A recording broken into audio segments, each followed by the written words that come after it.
recap. So, Donovan Mitchell has not been traded yet. Reports say that things have stalled a little bit. I mean, these things ebb and flow. They've still got another month or two to get this thing done before the season starts. But that the trade talks, especially between the Jazz and the Knicks, have slowed a little bit instead of getting so hot and heavy. Jason, as I see it, and I've certainly been wrong before, I will be wrong again. As I see it right now, it's a 3-team race for the play-in between the Lakers, Blazers, and Kings. And we've had this conversation before. But part of that assumption is that the Utah Jazz will fall out of the top 8. Mm-hmm. They were fifth last year at 49 and 33. My question is this. If the Jazz end up holding on to Donovan Mitchell, are they a play that you would have Mike Conley, Donovan Mitchell, Bojan Bogdanovic, Jared Vanderbilt, Walker Kessler? That's your projected starting lineup with Jordan Clarkson, Patrick Beverley, Rudy Gay, our old friend there, amongst others that would be on that team. Am I wrong for saying I think that's probably a play-in, not a playoff team? I don't think you're wrong for saying that. I mean, I think everybody just assumed already that that the Jazz would be out, and I think that's the wrong way to look at it. They do have talent there still. Even Malik Beasley, I liked him coming over from that trade as well. New coach, it will be a factor, and they've just have had a distinct style for years that has worked for them. They've always had a great home court. I think a lot of those things would still be in play, and then Mitchell is really a good player, and maybe as great as Rudy Gobert is, just having him gone in, maybe you can find some positives in that. Certainly there'll be plenty of negatives in what you're missing in the middle. But it's a tough exercise. I know why we do it. We think about who's in and who's out going into the year, but you got to see how things play, injuries to other teams. There's enough talent there for them to still be relevant. It's just the Mitchell thing is such a swing. I mean, it feels like if they do move him, that's your top level talent that's going to be gone, and that's tough to replace. Well, and not for nothing. And listen, we're talking about Rudy Gobert, who is such a defensive stud. Not for nothing, but Walker Kessler, who they got back in that Minnesota trade, he led college by a decent margin. He played, and he didn't play at Duquesne. He played in Auburn in the SEC, and he averaged 4.6 blocks a game to go with 11 points and 8 boards. Now, granted, that's not going to shift into the NBA. You would almost certainly think, certainly not his rookie year. But my point is that they're replacing maybe the preeminent goalie in the NBA with the best goalie in college basketball. Yeah, and you still have Whiteside again, not the same player, right. But I mean, more than serviceable as a backup in a lot of situations.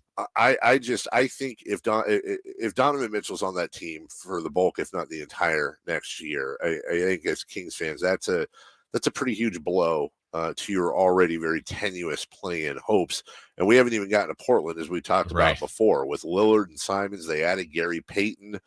They got Jeremy Grant, Yusef Nurkic. That's all about health with him. Josh Hart at the small forward. And they added Shaedon Sharpe, who was a lottery pick. It's all about Dame Lillard. People forget how good of a player he is. They lost C.J. McCollum, sure, but I honestly think that this team, if again, and the key, relatively healthy, and we don't know about Shaedon Sharpe, but this team arguably is as good or better than the Portland Trail Blazers 2 years ago, and that right there would shut the Kings out. So I think it's very important to keep a very close eye. You're very much rooting for the Jazz to completely rebuild if you want to get into that play-in next year. Yeah, a lot of times when you're trying to make your narrative, if you're thinking Portland or Utah is out, you're thinking of the worst case scenario. If we think of the best case scenario, last year going into the year, I think Dame Lillard publicly said his goal was to be the league MVP. He obviously got hurt and didn't have the season he had hoped for, but I think he believes he's capable of being, let's say Dame Lillard has an MVP type year, they're in the playoffs. Yes, 100%. And probably a top 5 team. Like, I mean, to get an MVP consideration, you either have some statistical anomaly, and in his case, he would be carrying a team that didn't make the playoffs the year before to, let's say, a top 4, and you're like, wow, no one had them that high. Well, he's capable of that, I think, if everything went right, but that's, again, everything going right. Well, you're also talking about a guy in Lillard. He is 32 years old. He just turned 32 last month, and it was an abdominal strain, or it was an abdominal thing. It wasn't like a knee or an ankle or something.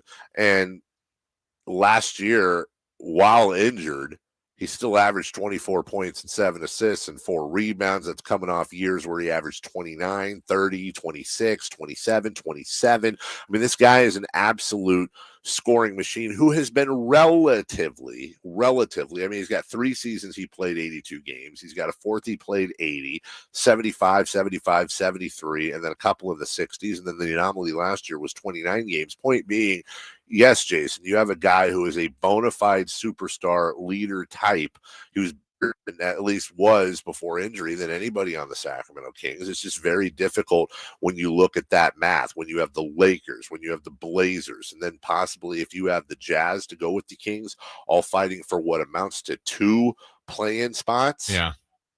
And by the way, I don't think the Spurs are going to be anywhere near it necessarily, but also, Greg Popovich. Like, they're not going to win 12 games next year. Right. They're not going to be one of the league's worst of all time. He's going to have them competitive. The thing that this offseason is having that a little bit of last season had was I think there was 10 prominent players that didn't even play at all last year, whether we're talking about Kawhi. Yeah, Kawhi or Ben Simmons or whatever. There were 10 like significant type players that could be difference makers. This offseason, I mean, there was a lot of movement, but we still have the Durant rumor that's out there, Mitchell, I mean, Westbrook, Kyrie. There's some big time pieces that can still be moved before the season starts, and that leaves it intriguing.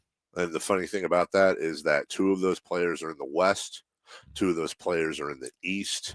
And generally speaking, not always, and the Harden trade was an exception, but generally speaking, your big superstar trades generally go across conferences. Right.